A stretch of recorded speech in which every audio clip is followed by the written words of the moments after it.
করেছে। আর মমতা ব্যানার্জি মামলা করা মানে সিঙ্গেল মানুষের মামলা, নওশাদ সিদ্দিকী মামলা করা মানে সিঙ্গেল মানুষ মামলা করছে। 10.5 কোটি মামলার যতটা গুরুত্ব, সিঙ্গেল মানুষের মামলা করার গুরুত্ব কি একই হতে পারে? আপনারা আওয়াজ দেন। তাহলে স্বাভাবিকভাবে স্টেট অফ ওয়েস্ট বেঙ্গল যদি সুপ্রিম কোর্টে গিয়ে মামলা করতে, এর ফিডব্যাক আরো বেশি হতো, ইম্প্যাক্ট বেশি হতো। কিন্তু সব করছে, লাফালাফি করছে, সব করছে, পশ্চিমবাংলা সরকার মামলা করতে যাচ্ছে না। এখানেই বড় রহস্য। চোরদেরকে বাঁচানোর জন্য ইডি সিবিআই না তদন্ত করে, এর হাত থেকে বাঁচার জন্য ডক্টর অনিকেত মাহাতো তার পোস্টিং নিয়ে কলকাতা হাইকোর্ট ডক্টর অনিকেত মাহাতোর পক্ষে রায় দিল। ওই অর্ডারটাকে পছন্দ হয়নি রাজ্য সরকারের, ওই অর্ডারকে চ্যালেঞ্জ করে কোটি কোটি টাকা খরচ করে সুপ্রিম কোর্টে গিয়ে মামলা করছে একটা ডাক্তারের পোস্টিং আটকানোর জন্য। আর পশ্চিমবাংলার এত মানুষের লজিক্যাল ডিসক্রিপেন্সির পরে অ্যাডজুডিকেশনের এই সমস্যা হচ্ছে, এই সমস্যা সমাধানের জন্য তিনি কেন সুপ্রিম কোর্টে রাজ্য সরকারের হয়ে মামলা করছে না? এটা বুঝতে হবে কেন এটা হচ্ছে না। এটা একটা আতঙ্কের পরিবেশ তৈরি করা হবে। আতঙ্কের পরিবেশটা কেন তৈরি করা হবে? 2026-এর নির্বাচনী বৈতরণীটা পার করতে হবে। কিভাবে? পুরো যুক্তি করে রেখেছে, পুরো যুক্তি করে রেখেছে। আমি আপনাদের বলছি, মিলিয়ে নেবেন। 2021 সালে বিজেপি তৃণমূল মিলে যুক্তি করেছিল এনআরসি সিএ করে দেশ থেকে তাড়িয়ে দেবো, বলেনি ভাই? ভাঙড়ের মানুষ শুধু এই টপটাকে গেলেনি, রাজ্যের মানুষ কিন্তু এই টপটাকে গেলে নিয়েছিল, তাই না?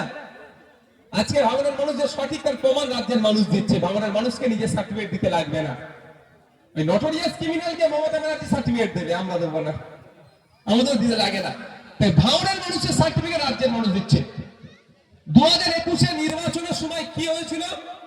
বিজেপি বলছিল এনআরসি সিএ করে দেশ থেকে তাড়িয়ে দেবে। আপনার আমার বাড়ির লোকেরা ভয় পাচ্ছে, ওরে বাবা এইবারটা কিছু করার নেই, এইবারটা বামেদের আইএসএফকে ভোট দেব না, তৃণমূলকে ভোটটা দিয়ে বিজেপিকে আটকাতে হবে। এই গল্প হয়েছে তো ভাঙড় ছেড়ে সারা রাজ্যে।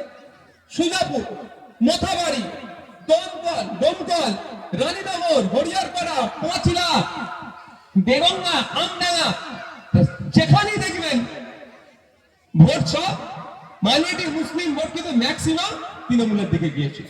কেন? সিএ করে দেশ থেকে তাড়িয়ে দেবে বিজেপি বলেছে, আর বিজেপিকে আটকানোর জন্য নাকি তৃণমূল বলছে আমরা থাকতে তাড়াতে দেব না। আর আমি তখন কি বলেছিলাম? অমিত শাহ কেন মোদিজির পূর্বপুরুষের ক্ষমতা নেই কোন একজন ভারতীয়কে দেশ থেকে তাড়াবার, পেরেছে? মালদার একটি ছেলেকে পেল অর্ডার দিয়ে বাংলাদেশের সীমানায় পাঠিয়ে দিয়েছিল পারে, কেউ হই হই করেনি। আমি ওর বাড়ি পৌঁছে গিয়েছিলাম, খোঁজ নিয়ে দেখুন বাড়ি পৌঁছানোর 1 সপ্তাহের মধ্যে বাড়িতে ফিরে এসছে। এটাই হচ্ছে আইএসএফ এর পাওয়ার।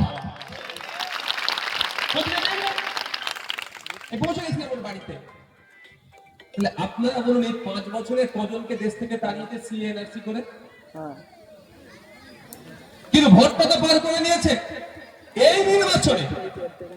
এই নির্বাচনের ভোটটাকে পার করার মূল অস্ত্র থাকবে একটাই, কি সেটা? এসআইআর। দেখেছো নামের নাম বাদ দিয়ে দিচ্ছে। অমুক ক্ষমতায় আসলে তোমাদের সবাই বাদ দিয়ে দেবে, আমি ক্ষমতায় থাকলে বাদ দিতে পারবে না। এখন ক্ষমতায় কি আছে ভাই? তাহলে এখন বাদ দিচ্ছে কিভাবে? এখন তো ক্ষমতায় আপনি আছেন। এই আমাদের এতে কাজল পণ্ডিত ওদের ভাঙড়ে আমি ফোন করেছিলাম, যোগাযোগ করছি, আমি ফোনে পাইনি। গতকালকে ফোন করেছি, বাড়িতে লোক পাঠাবো শানপুকুরে। জয়নাল আবেদিন ক্ষমতায় তো আছে, তারপরেও তাহলে তার নামটা বাদ ডিলিট হলো কেন?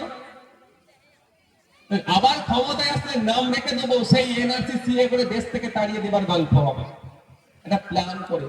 আর ওদিকে নামগুলো ইচ্ছাকৃতভাবে ডিলিট করানো হয়েছে। সব ডকুমেন্টস থাকার পরেও অ্যাডজুডিকেশনে কেন দিয়েছে? ভয় দেখাতে হবে। বিজেপি কি বলবে? আমাকে ভোটটা দাও, অ্যাডজুডিকেশন গুলো সব ডিলিট মেরে দেবো, ওতে বেশিরভাগ মুসলমান আছে, ওদেরকে জব্দ করবো। একটা শ্রেণীর মানুষের ভোট নেওয়ার চেষ্টা করবে। আর তৃণমূল কি করবে? এরা ওরা নাম বাদ দিয়ে দিচ্ছে, আমাকে না ভোট দিলে কিন্তু নাম টোটাল বাদ পড়ে যাবে, এই গল্প শোনাবে। তা আমি আপনাদের বলি, সত্যিকারের অর্থে যদি আমি ভোটারদের পক্ষে থাকি তাহলে আমার অবস্থান ক্লিয়ার হবে, আগে সমাধান পরে নির্বাচন, তাই তো নাকি ভাই? আমি যদি ভোটারদের কথা ভাবি, আমাকে একটা আওয়াজ তুলবো আমরা, আগে সমাধান করো পরে নির্বাচন করা হবে। কারণ ভোটারদের জন্যই তো নির্বাচন। একটা হেভি অংশের ভোটার যদি ভোটে অংশগ্রহণ করতেই না পারে, তাহলে গণতন্ত্রের উৎসব সম্পূর্ণ হবে কি ভাই? তাহলে আমার মনে পাপ নয়, আমি প্রকাশ্য ঘোষণা করছি এবং নির্বাচন কমিশনের অফিসে গিয়ে জানিয়ে এসেছি, আগে 60 লাখের সমাধান করতে হবে, তারপরে নির্বাচনের নির্ঘণ্ট ঘোষণা করতে হবে। কিন্তু রাজ্যের মুখ্যমন্ত্রীর মুখ থেকে কি একথা একবারও শুনেছেন আপনারা? শুনেছেন? উনি কিন্তু ধর্নায় বসেছেন, কবিতা আওড়েছেন, অনেক বুদ্ধিজীবীদের খুঁজে পাওয়া যাচ্ছিল না, মার্কেটে বুদ্ধিজীবী শেষ হয়ে গিয়েছিল, মার্কেটে নিয়ে আবার নতুন করে খুঁজে পেলাম। তারা অনেক কথা বললেন, মমতা ব্যানার্জির মুখ থেকে একবারের জন্য শুনলাম না আগে সমাধান পরে নির্বাচন। তাই আপনাদের বলবো, এই আওয়াজটা তুলতে হবে সমাজের প্রত্যেকটা স্তর থেকে। নওশাদ সিদ্দিকীর নাম অ্যাডজুডিকেশনে আসেনি, আমি যদি চুপ করে থাকি ভুল হবে। আর আপনার নাম অ্যাডজুডিকেশনে এসেছে, আপনার হয়ে যদি আমি কথা না বলি, আগামী দিন কিন্তু আমার উপরে কোপ পড়বে।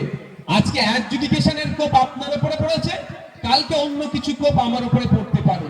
তাই আপনার অ্যাডজুডিকেশন হয়েছে 60 লাখ নয়, এটা বুকে ব্যথা দিয়েছে 7.5 কোটি ভোটারের। যে 7 কোটি যে ভোটার আছে প্লাস ভোটার আছে, প্রত্যেকটা ভোটারের বুকে ব্যথা দিয়েছে। সুতরাং আওয়াজ গলায় গলা মিলাতে একসাথে থাকবো আমরা, এটাই যতক্ষণ না পর্যন্ত সমাধান হচ্ছে নির্বাচন নির্ঘণ্ট ঘোষণা করা যাবে না। আর যদি নির্বাচনে নির্ঘণ্ট অপদার্থ ব্যর্থ বিজেপি সরকার ইলেকশন কমিশনকে চাপ দিয়ে করায়, তাহলে ভোটাভুটিতে অংশগ্রহণ করা যাবে না যারা জনগণের পক্ষে থাকে। পশ্চিমবাংলার এই মুহূর্তে অফিসিয়ালি সব থেকে বড় রাজনৈতিক দলটার নাম কি?